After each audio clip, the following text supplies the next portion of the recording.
Last night when we were watching the debate, we noticed, and you did at home, I'm sure as well, that when Vice President Kamala Harris laid a trap, Donald Trump walked right into it.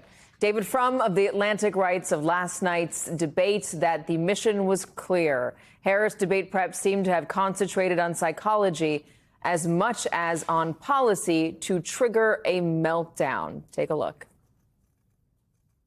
I'm going to actually do something really unusual, and I'm going to invite you to attend one of Donald Trump's rallies. What you will also notice is that people start leaving his rallies early out of exhaustion and boredom. She can't talk about that. People don't leave my rallies. We have the biggest rallies, the most incredible rallies in the history of politics. In Springfield, they're eating the dogs, the people that came in. They're eating the cats. They're eating the pets of the people that live there.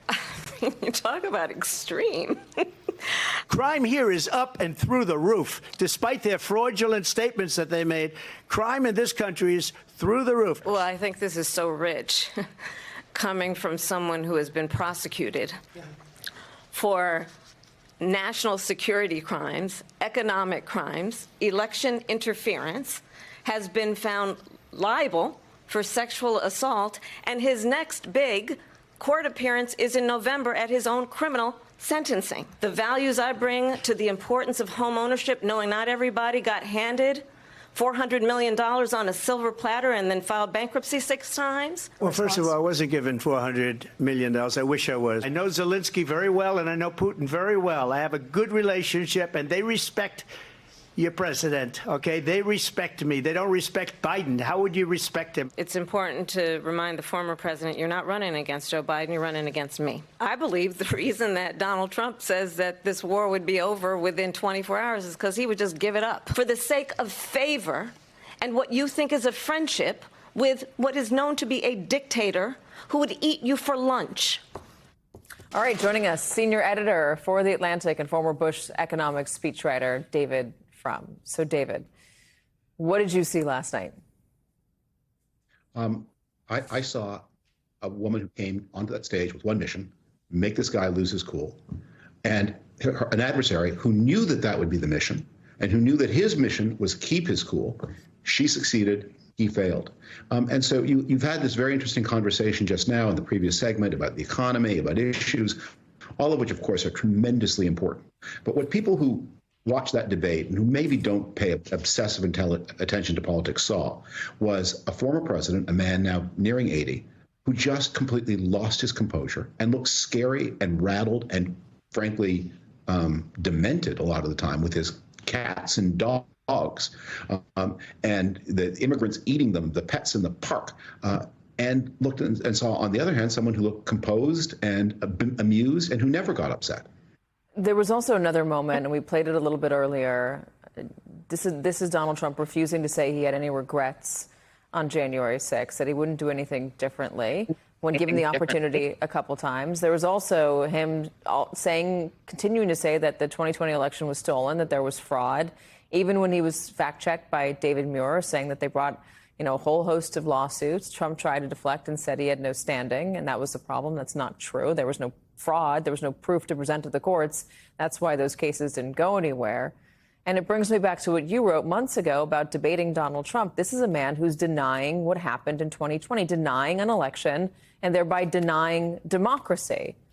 How do you have a debate against somebody who's not playing by the rules of the Constitution, is not playing by the idea, the rules of this country, the way that we see ourselves? There was another thing that Donald Trump was denying, and that was, I think, the key to Vice President Harris's success. He couldn't say her name. He couldn't look at her. He couldn't acknowledge that she existed. He would sometimes talk about how Putin doesn't respect Biden.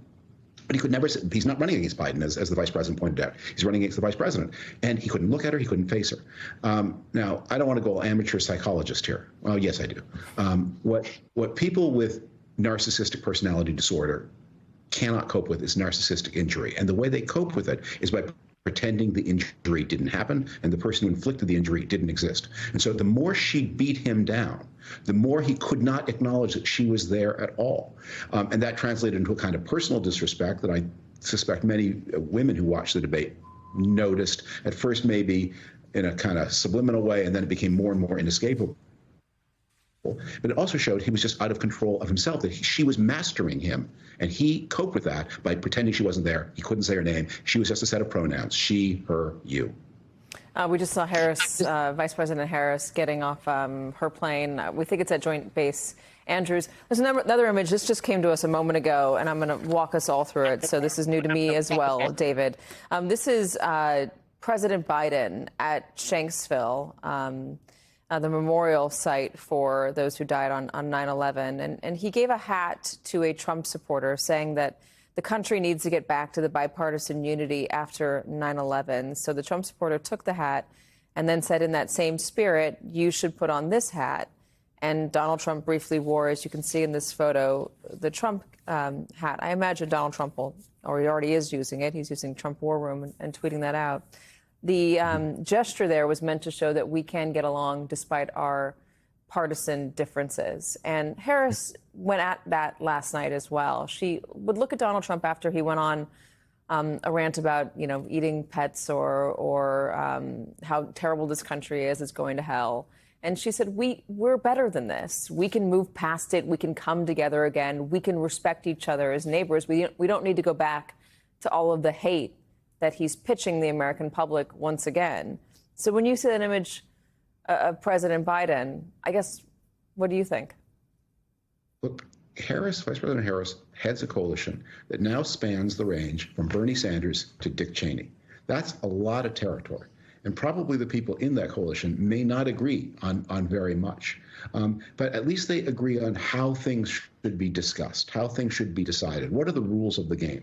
Obviously, Sanders and Cheney do not agree on what the right health care policy looks like. But they could agree on what's the right way to decide what health care policy. If one answer has 52 votes and the other is 48, even if you don't like the answer with 52 votes, it wins. And you try to amend it, maybe you try to revise it later, or you come back tomorrow. But for today, the side with 52 beats the side with 48. And tomorrow, if the side with 48 picks up 4 more votes, it's 52-48 the other way, they get their way. Cheney and Sanders can agree on that. And that's what she's speaking for. In that moment with that hat, we're going to have to live together. And I think we've all observed in our private lives that the people who are behind Trump are not as deranged and demented and vicious as he is. I mean, he's bringing out some of the worst aspects of the American character, to be sure. But there are reserves of goodness in everybody. It's not wrong to try to reach them out and say, you know what, someday we're all going to have to live together. We're going to have to live together as fellow citizens. It can be done. David, thank you very much for joining us. I know we were all just digesting that image together, so I appreciate you thinking on the fly with me, sir. Thank you.